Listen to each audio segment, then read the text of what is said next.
Today we'll be talking about homelessness and poverty.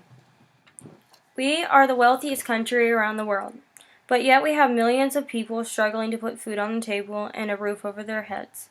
In America alone, we have 14.5% of poverty and 36.5% homelessness around the nation.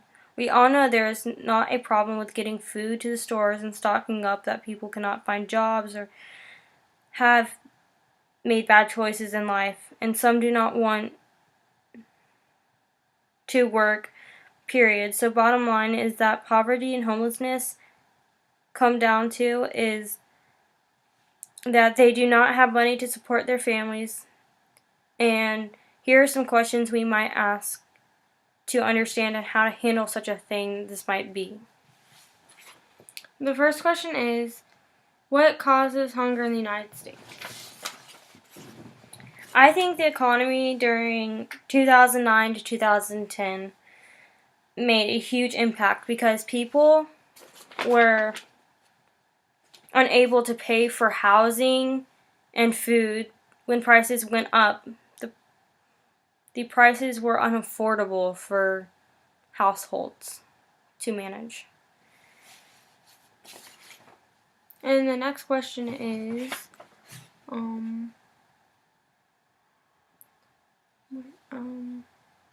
what do you think you would do to try to help a homeless person? I think if people reached out to homeless people and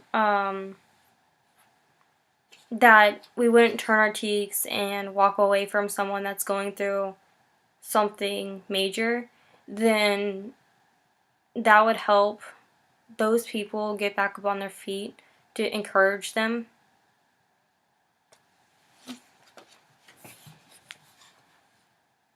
First, the stimulus and how that impacted the poverty level. In your opinion, what did it do? The stimulus bill was vital in infusing throughout government, both at the federal and state level, funds through a variety of programs that would get to families and get into communities to stabilize communities as the Great Recession was hitting. We know that a variety of programs have in fact reduced poverty substantially, about to the tune of 11 million persons more would be poor if we counted as income the income from unemployment insurance, for example, tax credits, that is to say the earned income tax credit and the child tax credit, as well as from the SNAP program. So if we counted all of those people and the income that they got, we would have 11 more people poor than we already have in 2009, and that number was at 44 million, a record number.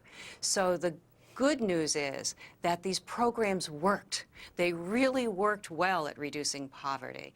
The challenge is that we have too many poor people in our nation today. But what about the argument that we can't afford this? Reason magazine says tax cuts are supposed to induce consumers to spend more, but past experience indicates that people use most of that windfall to increase their savings or pay down debts, neither of which puts people back to work. It depends who the people are.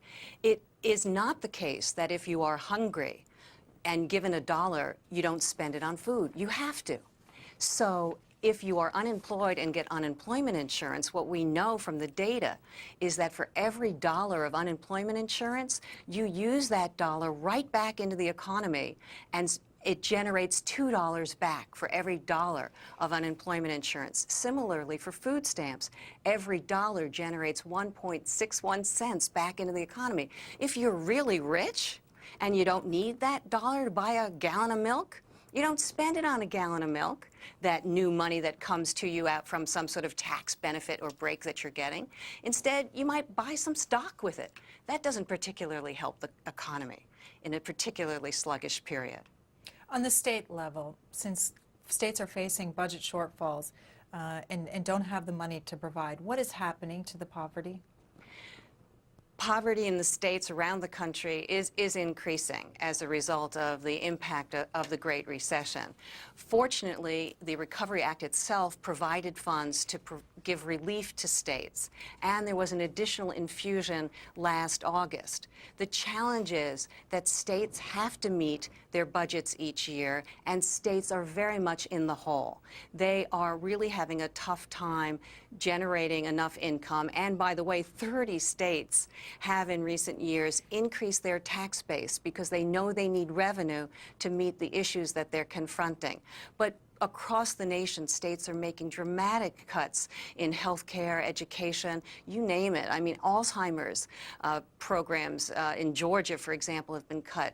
Bus routes to schools are being canceled. So we need to continue, and Congress needs to help states by continuing to find ways and find funds to help states meet these budgets, because it doesn't help if the state implodes and doesn't have the ability to provide services. And across the states, they're looking for ways to save money, but those all hurt often.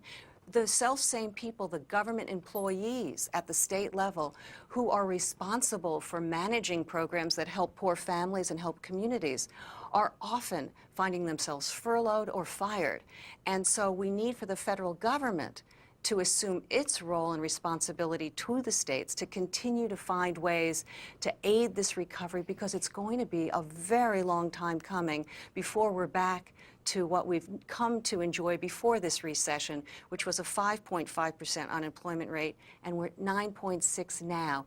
People don't think we'll get back to 5.5 until about 2014. That's an extraordinary, historically low and sluggish economy for this nation. So we have a lot to figure out. From the previous video that you just watched, we will now be telling you a few things that we thought about the video.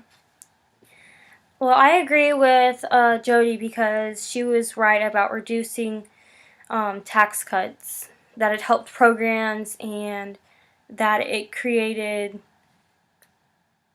it was created for the better of the percentage in poverty.